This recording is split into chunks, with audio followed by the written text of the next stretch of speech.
Good afternoon students. हम पढ़ रहे थे अपना पाठ 2 वर्ण विचार और उच्चारण।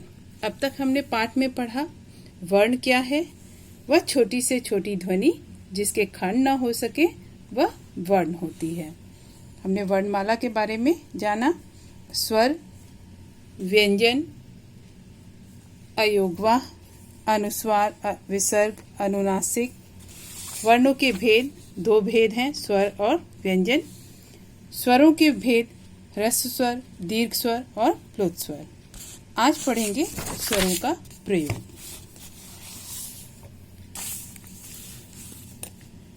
स्वरों का प्रयोग।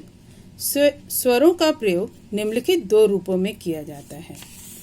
स्वर का जब हम प्रयोग करते हैं तो 2 रूपों में करते हैं, एक स्वतंत्र रूप से और दूसरा व्यंजनों के साथ मिलाकर। स्वरों का जब प्रयोग हम स्वतंत्र रूप से करते हैं तो स्वर का रूप नहीं बदलता, स्वर के मूल रूप एज इट इज रहते हैं। ठीक।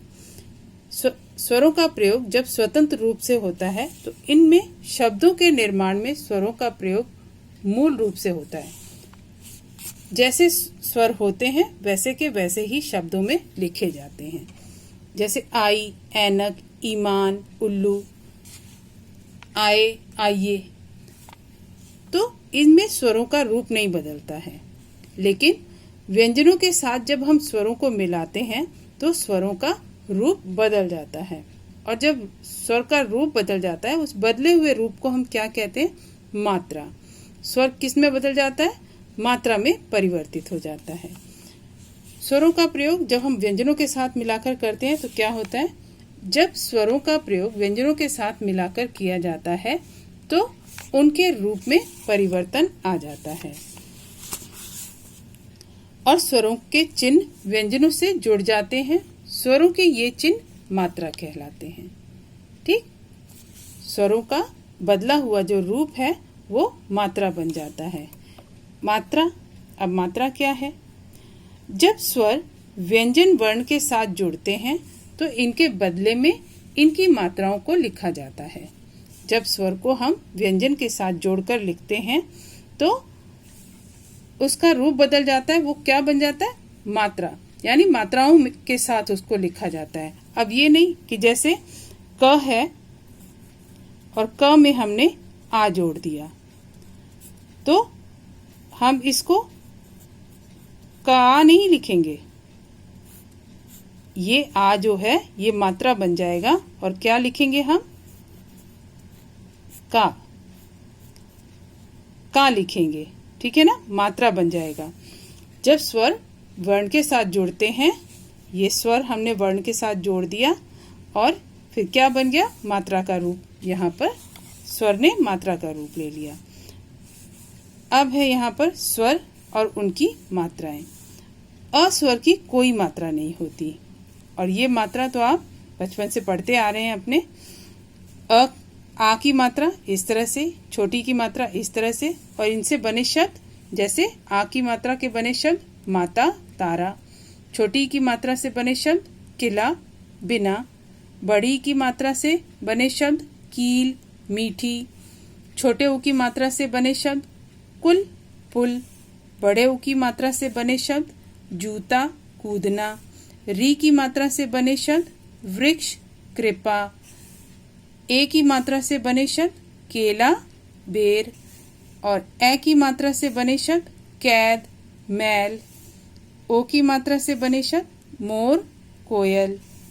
औ की मात्रा से बने शब्द पौधा, कौवा। ठीक।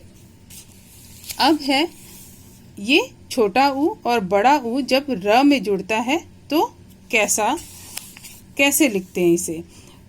र में ऊ और बड़े ऊ की मात्रा जोड़ना।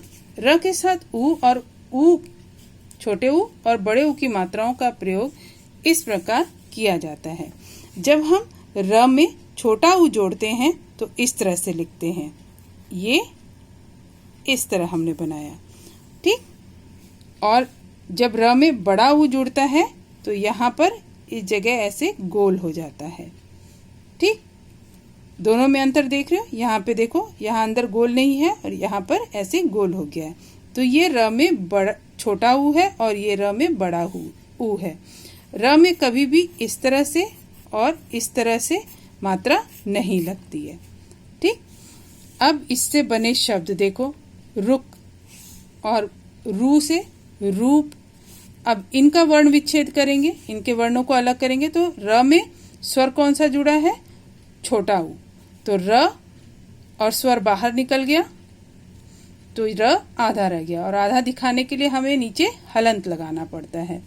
जब व्यंजन में से स्वर बाहर चला जाता है तो व्यंजन के नीचे हम हलंत लगा देते हैं। ठीक, अब क में से हमने क्या बाहर निकाला? अ बाहर निकाल दिया, तो क के नीचे ऐसे हलंत लग गया, और इनको जोड़ देंगे तो क्या बनेगा? रुक। अब इसी तरह रूप, र में कौन सी मात्रा लगी है? बड़े ऊ की मात्रा, तो र में से ऊ स्वर बाहर आएगा और प में से अ स्वर बाहर आएगा। ठीक है, यहाँ पे आपको विसर्ग लगाना है। ठीक, अब देखिए हिंदी वर्णमाला के सभी व्यंजनों में अ स्वर मिला हुआ है। वर्णमाला ये जितनी जो है सब में अ स्वर मिला हुआ है, सबके अंदर अ स्वर मिला हुआ है, इसलिए अ की कोई मात्रा नहीं होती। अ ध्वनि हटा देने पर व्यंजन को हलंत लगाकर लिखा जाता है। अभी मैंने यही बताया, इसमें से किसी भी व्यंजन में से अगर हम स्वर को बाहर कर देंगे, जैसे ये व्यंजन है ख, अब ख में से हम स्वर को अगर हम बाहर कर दे रहे हैं, अ यहाँ लिख दिया, इसमें से बाहर कर दिया तो ये ख जो है आधा रह गया, यानी कि ख के नीचे हम हलंत लगा देंगे। ठीक, हिंदी वर्णमाला के सभी व्यंजनों में अ स्वर मिला हुआ है, इसलिए अ की कोई मात्रा नहीं होती। अ ध्वनि हटा देने पर व्यंजन को हलंत लगाकर लिखा जाता है, जैसे क, प, द आदि। जब कोई स्वर नाक और मुंह से दोनों से बोला जाता है तो उसके ऊपर चंद्र बिंदु लगाया जाता है। जब हम किसी स्वर को, जैसे ये है चा, तो ये नाक और मुंह दोनों से बोला गया, तो इस च के ऊपर हमने क्या लगाया? चंद्र बिंदु। जब स्वर नाक और मुंह से दोनों से बोला जाता है तो उसके ऊपर चंद्र बिंदु लगाया जाता है, और ऐसे स्वर नाक और मुंह दोनों से बोले जाने के कारण अनुनासिक कहलाते हैं। तो अनुनासिक का चिन्ह कैसा होता है? ऐसा। उदाहरण जैसे देखो, चांद, आंख, माँ, सांप, पाँव, मुंह आदि। अब ये देखिए, जब चंद्र बिंदु मात्रा के साथ शिरोरेखा के ऊपर लगाना होता है तो चंद्र बिंदु के स्थान पर अनुस्वार बिंदु का प्रयोग होता है। अनुस्वार हमने पीछे पढ़ा था ना, ये अनुस्वार, अंक को हम क्या कहते हैं? अनुस्वार कहते हैं, और इसका अंक का उच्चारण नाक से किया जाता है। अनुस्वार का उच्चारण नाक से करते हैं, और ये स्वर और व्यंजनों के ऊपर बिंदु के रूप में लगता है। ठीक, जैसे हंस, अंश, इस तरह से। लेकिन यहाँ क्या बताया जा रहा है, ये देखो, जब चंद्र बिंदु मात्रा के साथ शिरोरेखा के ऊपर लगाना होता है। पहले ये शिरोरेखा क्या है? शिरोरेखा सिर के ऊपर रेखा है ना, ऐसा है। ये जो शब्द हैं, इनके ऊपर जो ये रेखा खींची गई है, इसे हम कहते हैं शिरोरेखा। ये सभी शब्दों के ऊपर ये शिरोरेखा आप खींचते हो, है ना। देखो, सभी शब्दों के ऊपर शिरोरेखा खींची गई है। तो जब शिरोरेखा के, जब चंद्रबिंदु मात्रा के साथ, अब शिरोरेखा ये कोई इस तरह से शिरोरेखा शब्द के ऊपर शिरोरेखा खींच दी गई। अब इसके ऊपर कोई मात्रा है, जैसे ए की मात्रा या ए की मात्रा या छोटी की मात्रा या बड़ी की मात्रा या ओ की मात्रा, ये सब शिरोरेखा के ऊपर पहुंच रही हैं, बाहर ऊपर की ओर निकल रही है ना। तो यही कहा गया है कि जब चंद्र बिंदु मात्रा के साथ शिरोरेखा के ऊपर लगाना होता है तो चंद्र बिंदु के स्थान पे हम अनुस्वार यानी बिंदु का प्रयोग करते हैं। जैसे अब ए की ए लगा है, अब यहाँ तो हम इस तरह से ऐसे तो नहीं लिख सकते, ऐसे करके ऐसे, ये तो गलत हो जाएगा। तो यही बता रहा है कि मात्रा के साथ जब चंद्र बिंदु का प्रयोग होता है तो अनुस्वार का रूप धारण कर लेता है। अनुस्वार यानी बिंदु का प्रयोग होता है, जैसे मैं, क्योंकि, नहीं, गेंद, सींग आदि। ठीक। यदि अनुस्वार की तरह विसर्ग भी स्वर के बाद आता है तो इसका उच्चारण हल्के ह की तरह होता है। जैसे य के बाद हमने विसर्ग लगाया तो उच्चारण हल्के ह की तरह। प्रायः, ह लिखना नहीं है, बस उच्चारित करना है, बोलना है। य के बाद विसर्ग लग गया तो प्रायः, न के बाद विसर्ग लगाए पुनः, अतः आदि। ठीक। अब चलिए जानते हैं इनको आगत ध्वनियों को। आगत ध्वनियां ये क्या है? अंग्रेजी से आया स्वर। ये स्वर है आगत स्वर, अंग्रेजी से आया है ये स्वर। अंग्रेजी से आई ध्वनि है ये, जो आ और ओ के बीच की है। ना तो हम इसे आ बोलते हैं और ना ही इसे हम ओ बोलते हैं। इसे आ और ओ के बीच की ध्वनि जो निकलती है वो बोलते हैं आ। ठीक। इसका प्रयोग केवल अंग्रेजी के शब्दों के लिए किया जाता है, जैसे doll, college, office, call, hockey, volleyball, है ना। तो ये अंग्रेजी के शब्दों के लिए इस ध्वनि का प्रयोग करते हैं हम। ठीक। अब है ये देख रहे हो, ये क के नीचे बिंदी, ख के नीचे बिंदी, ग के नीचे बिंदी, ज के नीचे बिंदी और फ के नीचे बिंदी हैं। ये सारी ध्वनियां ये फारसी ध्वनियां हैं। ये ध्वनियां फारसी की हैं। उर्दू फारसी से हिंदी में आए शब्दों में इनका प्रयोग किया जाता है। जैसे अब क सिंपल बोले क, लेकिन क के नीचे अगर हम ये बिंदी लगा देते हैं तो क्या बन जाएगा उच्चारण? क। और ख के नीचे बिंदी लगी ख, ग के नीचे बिंदी ग, ज के नीचे बिंदी लगी ज और फ के नीचे बिंदी लगी तो फ। ठीक। तो ये उर्दू फारसी से हिंदी में आए हुए शब्दों में इनका प्रयोग किया जाता है। जैसे कत्ल, खौफ, गौर, जमीन, फौरन, है। ठीक है। अब है आजकल इनका प्रयोग प्रायः नहीं किया जाता। आजकल इनका प्रयोग प्रायः नहीं होता है, पर कुछ शब्दों में जो है ज और फ को ही सिर्फ इनको ही मान्यता मिली हुई है। तो आजकल इनका प्रयोग प्रायः नहीं किया जाता। केवल उन्हीं शब्दों में इनका प्रयोग किया जाता है जहां इनके प्रयोग से अर्थ में अंतर आने की संभावना हो। इनका प्रयोग तभी होता है जब इनको लगा देने से अर्थ जो है अलग अलग हो जाए। जैसे सजा है, अब सजा मतलब सजाना, किसी चीज को सजाना। और इस ज के नीचे हमने बिंदी लगा दी तो ज सजा बन गया। सजा मतलब दंड, दंड देना। अब जैसे जरा, जरा ये शब्द है जरा। जरा का मतलब होता है बुढ़ापा। जरा मतलब बुढ़ापा। और यहीं पे हम ज के नीचे बिंदी लगाकर लिख दें तो क्या हो जाएगा? इसको क्या उच्चारित करेंगे? जरा। जरा, जरा मतलब थोड़ा। ठीक है, थोड़ा, है ना। अब जैसे बाग,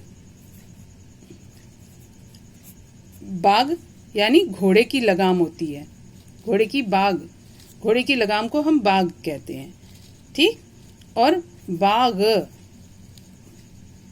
बाग यानी बगीचा, बगीचा। तो ऐसे शब्द जहां पर अर्थ में अंतर हो तब इनका प्रयोग होता है, अन्यथा इनका प्रयोग नहीं किया जाता। तो मानक वर्तनी के अनुसार हिंदी में ज और फ के प्रयोग को इन्हीं दोनों को ही मान्यता मिली है। ठीक। अब है व्यंजन वर्ण। जिन वर्णों का उच्चारण करते समय श्वास वायु मुख के किसी भाग तालु, ओष्ठ, दंत आदि से टकराकर रुककर बाहर आती है उन्हें व्यंजन कहते हैं। जब वर्णों का हम उच्चारण करते हैं तो श्वास वायु मुख के किसी न किसी भाग से टकराती हुई और थोड़ा रुक कर बाहर आती है तो वो क्या कहलाते हैं? व्यंजन कहलाते हैं। हिंदी में व्यंजनों की संख्या 33 है। क से लेकर ह तक ये ध्वनियां जो है ये सब क से लेकर ह तक सभी ध्वनियां व्यंजन कहलाती हैं। इसमें अगर ड़ और ढ़ इन दोनों को जोड़ दें तो कितनी हो जाएगी संख्या? 35 हो जाएगी। ठीक। यहाँ पर व्यंजन माला जो दी हुई है ये है स्पर्श व्यंजन। ये 25 हैं। क वर्ग यानी क ख ग घ अंग, च वर्ग यानी च छ ज झ ञ, ट वर्ग ट ठ ड ढ ण, त वर्ग त थ द ध न, प वर्ग प फ ब भ म, और ये 2 वर्ण अलग से ड़ और ढ़। ठीक। अब है अंतस्थ व्यंजन। य र ल व ये 4 हैं। ऊष्म व्यंजन श श स ह ये ऊष्म व्यंजन है, और नीचे संयुक्त व्यंजन जो एक से अधिक व्यंजनों से मिलकर बने हैं। ठीक है। अब यहाँ पर व्यंजनों के प्रकार, अभी यहाँ पर दिखाया स्पर्श व्यंजन, ये स्पर्श व्यंजन है। स्पर्श व्यंजन कहते किसे हैं? हिंदी वर्णमाला के प्रथम 25 व्यंजन स्पर्श व्यंजन। ये सारे प्रथम 25 जो हैं, ये 25 व्यंजन क्या है? स्पर्श व्यंजन है। इन्हें बोलते समय हवा मुख के विभिन्न भागों का स्पर्श करती हुई बाहर आती है, अर्थात जीवा मुख के विभिन्न भागों को छूती है। जब इनका उच्चारण करते हैं तो हमारी जीवा जो है, हमारी जीभ मुख में अलग अलग भागों को स्पर्श करती है। क ख ग घ बोलते हैं तो गले को स्पर्श करती है। ये जो गला होता है ना, यहाँ से निकलती है। च छ ज झ तो हम थोड़ा ऊपर आ जाते हैं, तो ये होता है तालु, अंदर मुख के अंदर ये तालु होता है। फिर तालु जहाँ से दांत शुरू होते हैं, यहाँ मूर्धा होती है। ट ठ ड ढ हम मूर्धा से बोलते हैं, और यहाँ जीभ लगती है। जब आप ट ठ ड ढ बोलते हो ना, जहाँ आपकी जीभ लगेगी वो है जगह मूर्धा। और तवर्ग जो है वो दांत, जीवा आप दांत को छूती है इनको बोलते समय। और पवर्ग जब बोलते हैं तो दोनों ओर मिल जाते हैं। ठीक। पवर्ग जब बोलते हैं तो हमारे ओर मिल जाते हैं। तो स्पर्श व्यंजन में क्या है कि जीवा मुख के अलग अलग भागों को स्पर्श करती है। हिंदी वर्णमाला के प्रथम 25 व्यंजन स्पर्श व्यंजन कहलाते हैं। इन्हें बोलते समय हवा मुख के विभिन्न भागों का स्पर्श करती है, अर्थात जीवा मुख के विभिन्न भागों को छूती है। अलग अलग भागों को वो जीवा जो है, जीवा मतलब जीभ, छूती है। क से म तक के व्यंजन स्पर्श व्यंजन है।